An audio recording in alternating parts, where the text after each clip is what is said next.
আমার মতন এইভাবে কারা কারা বাড়িতে চিকেন বানান আমাকে কমেন্টে অবশ্যই জানাবেন।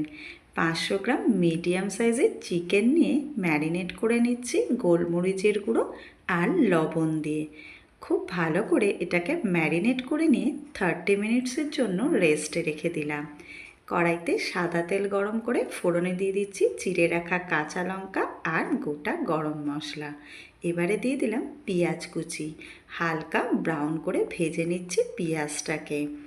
আদা রসুনের পেস্ট আর কিছু গুঁড়ো মশলা দিয়ে দিচ্ছি, হলুদের গুঁড়ো, লঙ্কার গুঁড়ো, জিরে গুঁড়ো, ধনে গুঁড়ো, গোলমরিচ গুঁড়ো আর পরিমাণ মতো লবণ।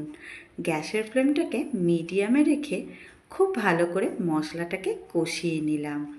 এবারে দেখুন মশলা কষানোর পর ম্যারিনেট করে রাখা চিকেনটাকেও অ্যাড করলাম। 5 থেকে 7 মিনিট খুব ভালো করে চিকেনটাকে কুক করে নিয়েছি। এবারে দিয়ে দিচ্ছি কেটে রাখা টমেটোটাকে 2 মিনিট হালকা নাড়াচাড়া করে নিয়েছি। ব্যাস, চিকেন খুব ভালো করে কষানো হয়ে গেছে। এবারে এর মধ্যে দিয়ে দিচ্ছি আমি নারকেলের দুধ 1 বাটি, আর তার সাথে দিয়ে দিচ্ছি 1/2 বাটি জল। এটা দিয়ে গ্রেভিটা আজকে তৈরি করে নেব। খুব ভালো করে মিশিয়ে নিলাম। এবারে গ্যাসের ফ্লেমটাকে লোতে রেখে 15 মিনিট কুক করে নিয়েছি।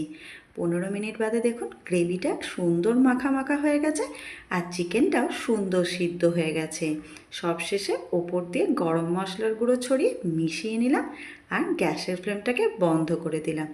দেখুন সার্ভ করে নিয়েছি আজকে গোলমরিচ চিকেন নারকেলের দুধ দিয়ে। কেমন হয়েছে রেসিপিটা আমাকে কমেন্টে অবশ্যই জানাবেন। আর আমার চ্যানেলে নতুন বন্ধু হলে চ্যানেলটাকে সাবস্ক্রাইব করে নেবেন। ধন্যবাদ।